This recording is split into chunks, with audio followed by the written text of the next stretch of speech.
Qui Parlamento. E allora l'ospite oggi del Qui Parlamento è l'onorevole Andrea Barabotti, che voglio ringraziare del suo tempo e della sua disponibilità. Onorevole, allora, interventi a tutela del settore moda, che cosa sta succedendo? Intanto sono io che ringrazio voi per darci l'opportunità di parlare di cose concrete una volta tanto.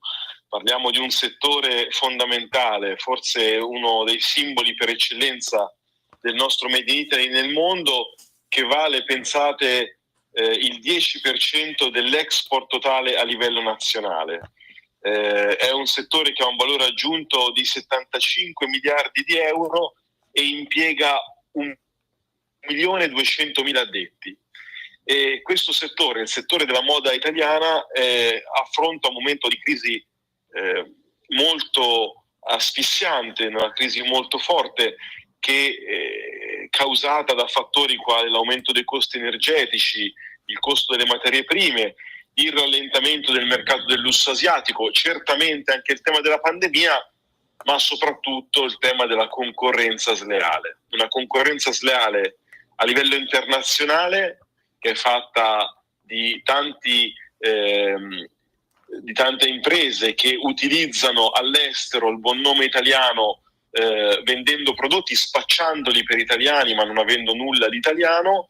È fatta da una concorrenza sleale anche all'interno dei confini nazionali per il tramite di aziende, io parlo delle aziende cinesi, 4.500 aziende che nel nostro paese, molte delle quali che compongono il più grande distretto del fast fashion europeo, molte di queste sfruttano il lavoro, molte di queste non sono assolutamente integrate e assolutamente lavorano al di fuori delle norme e dei controlli che invece sono previste per le aziende italiane. Quindi abbiamo molto da fare. Io ho detto nel corso del mio intervento e ho ripetuto ovunque che l'aiuto al nostro settore moda, considerato ovviamente estesamente anche al settore del tessile, del cuoio, la pelletteria, il calzaturiero e quant'altro, lo si fa sostenendo le aziende serie e quindi formazione, incentivi importanti per gli investimenti, per la riconversione verso modelli di produzione più sostenibili, certamente sì. Sosteniamo le imprese verso l'innovazione, verso la ricerca e quant'altro, ma lo si fa anche stroncando le attività illegali, stroncando soprattutto la mafia cinese che soprattutto in Toscana sta veramente ammalorando un intero settore. Ecco appunto, e questa è una cosa francamente drammatica. Mentre lei parlava mi veniva in mente il modo in cui viene appunto chiamato il distretto cinese della moda in quel di Prato, Plato, con tutto ciò che peraltro comporta, come lei ha ricordato, anche problemi sindacali e non solo, rispetto degli orari di lavoro e così via. Ma non c'è soltanto questo, c'è anche tanta contraffazione in varie parti d'Italia. Ci sono anche nel meridione d'Italia, qualche caso lo abbiamo letto sui giornali nel passato, luoghi nei quali si lavora per pochi euro l'ora per produrre della maglieria a bassissimo costo e così via. Ecco, tutelare questo settore, c'è anche un problema, credo, di ispettorati del lavoro, o no? Certamente sì. Noi purtroppo abbiamo assistito in Toscana recentemente alla scomparsa di Luana Dorazio, la fine tragica di una lavoratrice del settore risucchiata sostanzialmente da una macchina che era priva dei sistemi di sicurezza per consentire ai lavoratori e alle lavoratrici di aumentare la produzione. E quindi è importante quello che ha fatto il centrodestra al governo, spinto dalla Lega, di assumere più di 700 nuovi ispettori del lavoro, perché la sicurezza sul lavoro deve rimanere un tema centrale e questi ispettori vanno a rafforzare anche a livello locale i presidi e i controlli. Ora, il tema è che ci sono poi delle aziende che lavorano proprio al di fuori delle regole e in quel caso purtroppo non basta non bastano gli ispettori del lavoro, serve un lavoro interforze di prefetture, di questure, di sindaci, perché spesso, ad esempio per l'esempio di Prato, è mancato il supporto e l'attenzione degli amministratori locali, tutti del PD, nei confronti di questi fenomeni. A Prato il fenomeno mafioso è cresciuto a partire dagli anni 90 e a partire da quegli anni la Lega già denunciava gli atteggiamenti, i comportamenti, l'organizzazione che stava dietro alla produzione cinese in quel distretto. E la Lega lo ha fatto inascoltata per tanti anni, tanti decenni.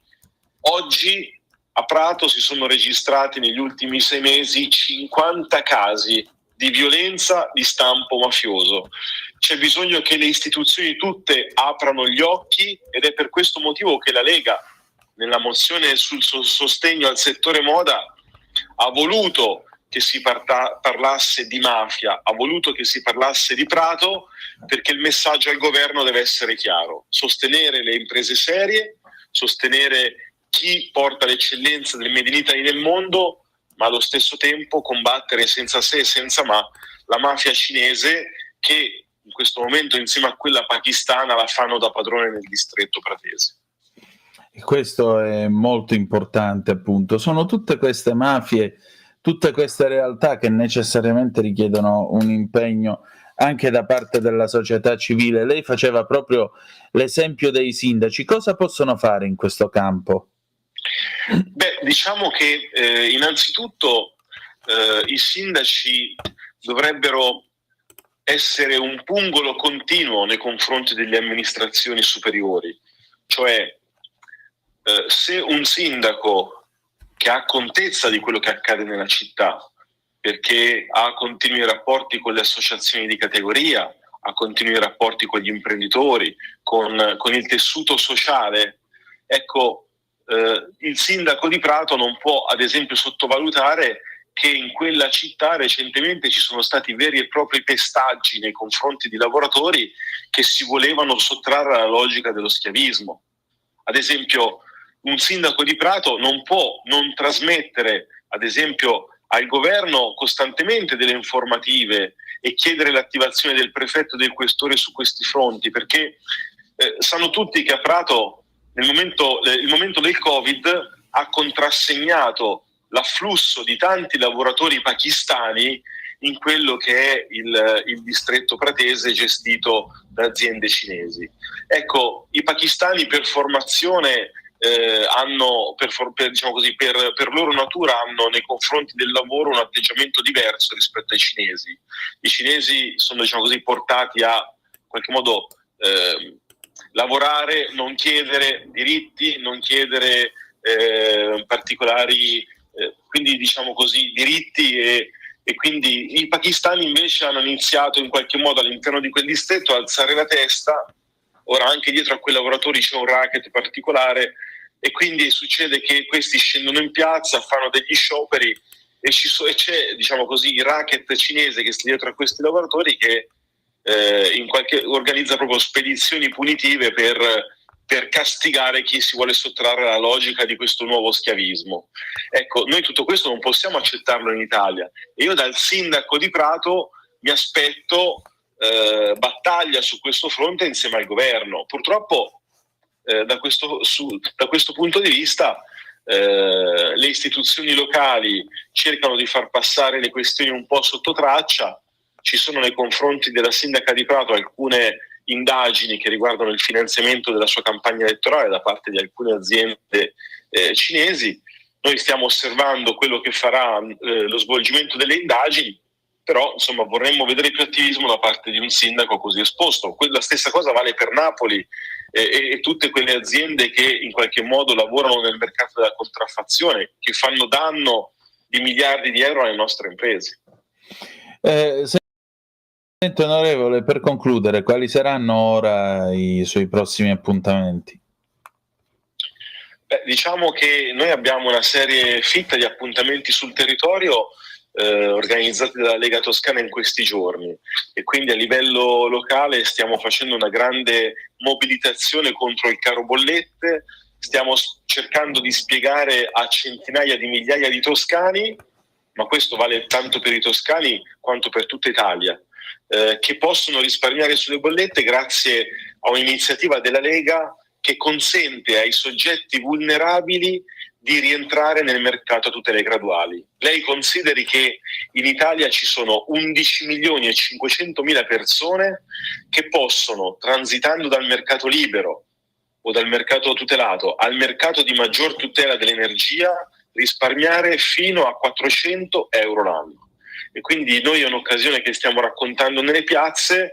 La nostra gazzebata di questo fine settimana ha avuto un grande successo, stiamo aiutando centinaia e centinaia di persone, e quello che stiamo chiedendo è a tutti i sindaci d'Italia, anche grazie al lavoro del presidente Gusmeroli tramite ANCI nazionale, è quello di impegnare i sindaci a portare i soggetti vulnerabili all'interno del mercato a tutele graduali. C'è tempo fino al 30 giugno per farlo. Molto bene, allora buon lavoro e ci risentiamo presto. Grazie, buona giornata a tutti.